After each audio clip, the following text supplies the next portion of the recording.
Welcome back to the Crochet Creatus with my friends over at yarnspirations.com. This is the Textured Waves rug. It can also be an afghan, and this has been designed by Patsy Harbour for Red Heart Yarns. So what I'm going to do today is that I'm going to get you started on this. I'm going to show you how to change the size. Maybe you don't want a rug. So the rug here is asking you to double strand 2 strands of Red Heart Super Saver together, so it's one, so it thickens it up, with using a 9mm size M crochet hook. Now that size is kind of hard to find, so if you want to go to the 10mm size N as in Nancy, then that might be the better solution for you. In today's tutorial I am going to use an 8mm size L with my Bernat Homemaker deck just to show you, which is also great for rugs if you would like to do that, and you'll see that the texture is going to turn out beautifully. So I'm recommending, well, Patsy did, 3 colors, and I concur with that particular idea as well. And you can see how the single crochet rows that she does, she keeps it all in consistent color, and then there is 2 rounds here for the border, which I'll cover as well. So without further ado, let's get ourselves started, and let's talk to you about the multiples and how to change the size. So here's the diagram of what we're gonna get ourselves into. It actually starts in row number 3, so rows number 1 and 2 are missing. They're just single crochet rows. So I wanted to figure out what the multiples are in order to get this to be bigger. So if you would like to change this to be maybe a throw or an afghan or whatever size you want to do, you just have to chain in sets of 20 plus 3. So you go 20, 20, 20, 20, and when you're satisfied with the width of it, just add 3 more chains and you'll have balance. I also put in green here, these lines here. This is showing groups of 10 that are together. So why is it multiples of 20 plus 3? Well, it takes this amount, so it takes this span here, 20, in order to have the repeat if you're looking at it really carefully. So once you are understanding this pattern, once you get to row number 10, you're gonna then repeat then rows number 3 through 10. 3 through 10 as many times as you want to in order to have your rug, and it's actually pretty an easy idea. So if you can understand that. So I also put the green lines here on the edge, so the edge stitches are not included in that grouping of 10 when you're going to do that. So just keep that in mind, and that's why it's 20 plus 3. So without further ado, let's grab our crochet hook and let's get ourselves started. I'm gonna start a small swatch with you today, and it's really quite wonderful. So just to cover basis, if you are doing the Red Heart Super Saver using a size N as in Nancy crochet hook, just put 2 strands together, treat it like they're one, and then you will double have your double thickness. In this case I'm just gonna use Bernat Homemaker deck. It's a thick yarn anyway, and I'm using an 8mm size L crochet hook. So I'm just going to just chain in multiples of 20, multiples of 20, and if you want the exact thing, then what you can just do is just chain 83 and it will work out. So you just go 1, 2, 3, 4, 5, 6, 7, 8, 9, 10, 11, 12, 13, 14, 15, 16, 17, 18, 19, and 20. So there is one set there. So if you want it bigger, just do another 20 and then another 20, and once you're happy with it, just add 3 more chains. So please do as many of those as you want to, or chain 83. You decide. So I am customizing, so I have another set of 20, so I'm happy with the width because it's just a swatch. I'm just gonna add 3 more. So if you're doing exactly as the pattern, 83 included that 3, but if you're customizing doing multiples of 20 plus 3, then you make sure you add 20 at the end. So for row number 1, you're just gonna go in the back loop only and of your chain, and you're just going to single crochet yourself all the way across. So by going in the back loop only, you create a nice edge that will appear at the very start of your projects. So 1 single crochet in each of the chains all the way across, and I'll see you at the end of row number 1. Once you get all the way to the end of the chain, that's it. That's row number 1. So you're gonna turn your work and do row number 2. So row number 2 is just chain 1, and it's just 1 single crochet in each of the stitches going across. So this will get ourselves established, and then my diagram will pick up on row number 3 when we start doing the fun stuff, and we will be changing the color as well. So each time there's a single crocheted 2 rows of single crochet, I'm gonna continue to use this green as the base color, and then it will look like it's blending beautifully. So let's just single crochet across. This is row number 2. So when you get to the end of row number 2, you're just gonna go into the very last one. Here we need to get rid of this color, so I'm recommending that you get rid of the color now. So just trim off your yarn. Also, because you're gonna be stepping on it if you want it as a mat, but if you're even using it as an afghan, you'll wanna just weave in your ends as well. And you just wanna take in the end and just a tapestry needle and just weave it through. And when you go to do the next row, then what happens is that you want to just trap this woven in section as well. So just going across once, and then go back in the other direction for the second time. I'm only gonna show this one time, and then I'm gonna do it on my own, and then for the remaining, and then go back one more time. It's the third time. Your project can never stretch in 3 directions at one time, so going back and forth 3 times is the solution, so you never have a yarn tail falling out. So once you have that done, just trim it right to the end, and then you're good to go. So let's start then row number 3, which is in the diagram, and I'll show you that diagram one more time. So let's pick up here in the diagram. Again, it's downloadable through the Crochet Crowd on this particular blanket, or on this particular article. So what's gonna happen is that we're gonna chain 3, which counts as your first double crochet, and the next 10 stitches we're going to do this 2 double crochet crisscross. So there's 5 sets of those, and then there's 10 single crochets, and then another 5 sets of crisscross, and then 10, and then finally the last stitch is going to be a single crochet. So you wanna keep an eye on your counts as well. So let's move on to row number 3. Let's begin row number 3. We're going to just insert the hook. Remember, it's already on here. So what I want to do is just attach it with the slip stitch. So just pull through and through. Let the straggler just stay down on top of the line. And I want you to chain 3, which counts as a double crochet. So the next 10 stitches in a row are each going to be used. So keeping the straggler down on top. So I want you to skip the next stitch and go to the second over and double crochet, and then I want you then to come back to the one that you skipped over and just turn it and access it from the back side there and double crochet. So these 2 stitches just became a 1 crisscross. So then you'll skip the next one and double crochet in the one after that,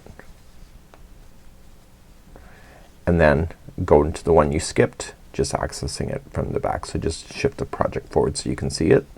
It's easier to do that way in my opinion versus going the other direction, but if you want to access it on the front side, just be consistent and you're good to go. So now, so that was 2 of 5 of those that I want. So just continuing, so I'm skipping the next one, double crochet in the one after that, and then come back and get the other one. So that's 3 of the 5. Skip the next one, double crochet in the one after that,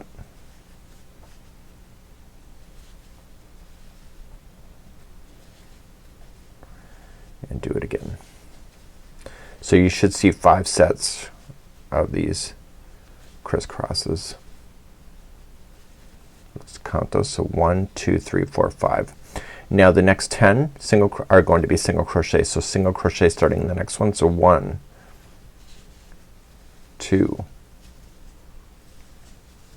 3, 4, 5, 6, 7, 8, 9, and 10. Now the next 10, they're going to be 5 sets of double crochet. So just skip in the next one and double crochet, and then come into the one you skipped. So skip the next one, double crochet in the next, and then come back to the one you skipped. So that's 2 of 5 sets.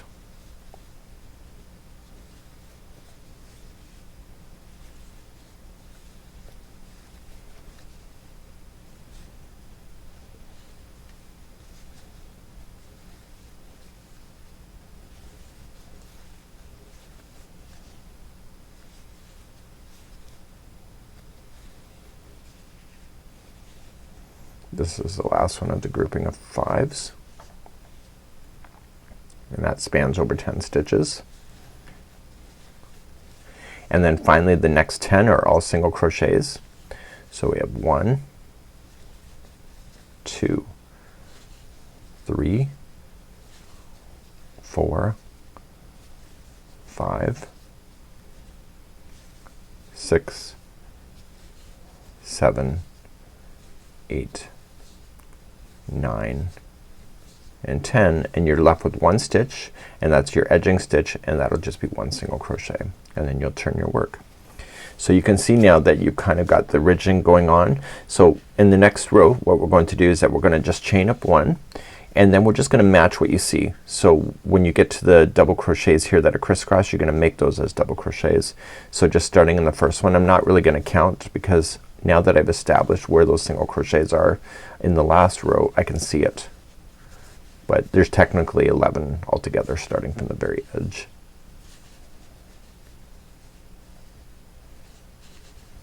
Again, if you prefer to count, that's your call.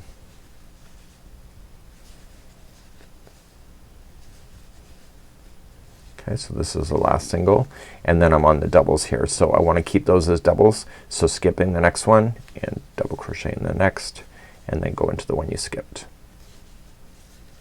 and etc. Do you understand that? So that's what I want you to do all the way across on this one. This is row number 4. And then in row number 5 and 6 we're gonna go back to the single crochet rows again, and then we'll shift over as we do number 7 and 8 as we do that. So okay, so that's what I want you to do, and I'll see you at the end of this row. When you come to the other side, there is gonna be 1 double crochet in the turning chain, and then that will conclude this color here. So you can see how it worked out that we did the single crochets for 2 rows, then we did this, and now we're gonna bring back the single crochets again for the next 2. So let's fasten this off, and let's bring back, I'm gonna bring back the green so the single crochet rows were a consistent color as per Patsy. So let's continue to do that next. So we're now starting rows number 5 and 6. So starting in the top of the last stitch, I want you just to begin to single crochet yourself across. So join it, chain 1, and then single crochet. So you're just gonna apply 1 single crochet in every stitch all the way across, and I'm not counting stitches, I'm just looking for where the stitches are. I'm covering up over top of the existing starting strand so I don't have to sew that in later. And once it's in far enough I can just get it out of the way. So it's just 1 single crochet in each stitch going all the way across, and then at the end just turn your project, chain up 1 and 1 single crochet all the way across, and then these 2 rows are done. So this is rows number 5 and 6. Please do that now. I'll see you at the end of that section.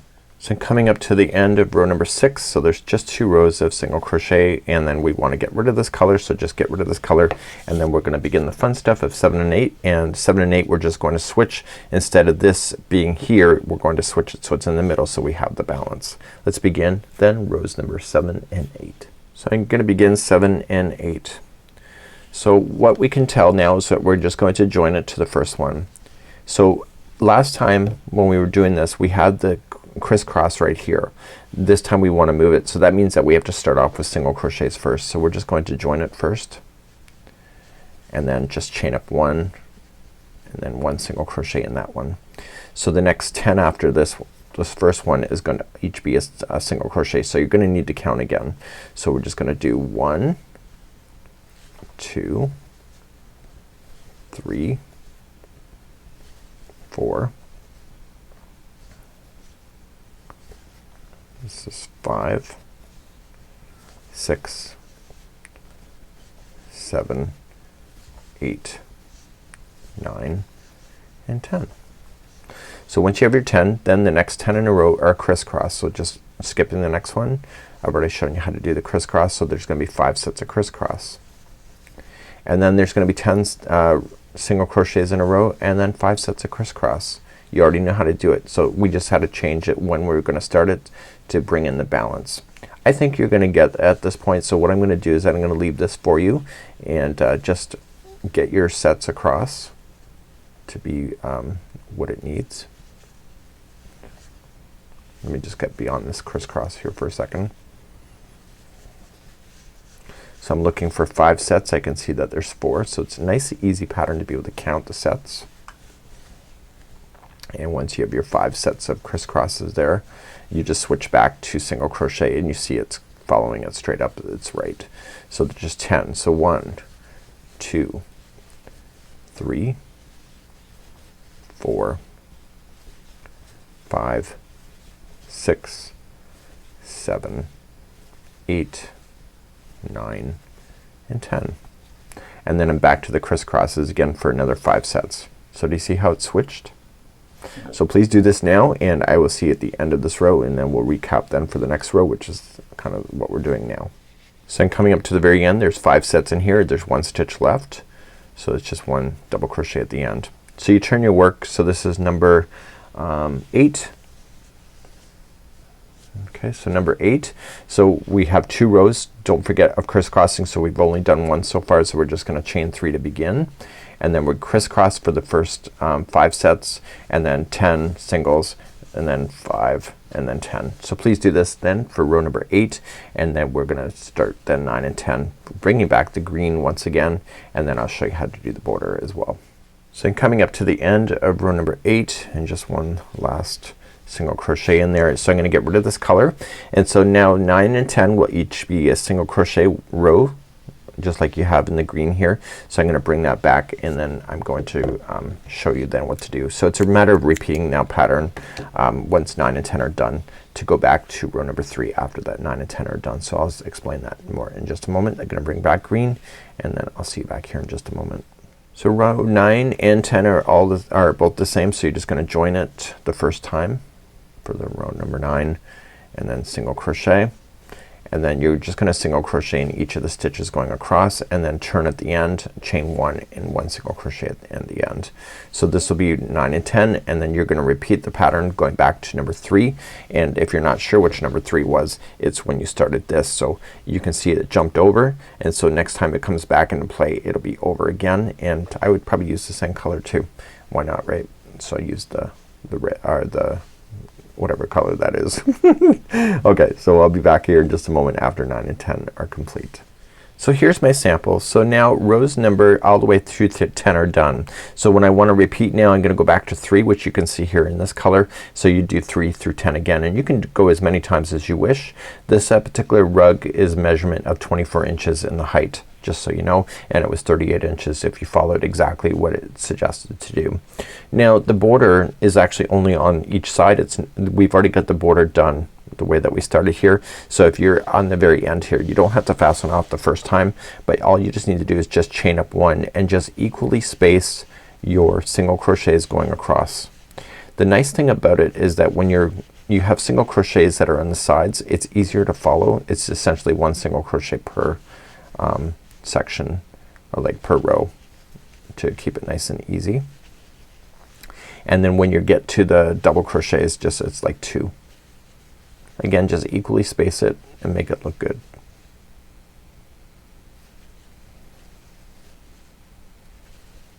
And you're gonna get all the way to the other side. Obviously it'll be wider for you. And then turn your work, and then just chain up 1 and do 1 single crochet in each of them all the way back across. So you could just have to go back and forth twice. So just once. I just did once. This is the second time, and then fasten off, and then this will look like it's part of the original border that you started with. It's that simple. And again, if you don't want to have a border, then that's up to you too. You're the creator and artist. You can decide what is going to work for your lifestyle. Sometimes we get all anxious and just forget to do the border just because. So when you lay it back down, once you stretch things back out, you can see that you have a border that matches, and so you'll do the same with the other side, just evenly spaced and etc. So this would be how you do the Textured Waves rug by Patsy Harbour for Red Heart Yarns, and I think it's a really neat idea. I see this more as an Afghan idea for myself. I love this kind of fun stitch work, and it keeps me a little bit more engaged than just regular single crochets or double crochets across, and you can see that you can have a lot of fun with probably some textures too. So that's it for now. Have a good one, and we hope to see you again right here on yarnspirations.com.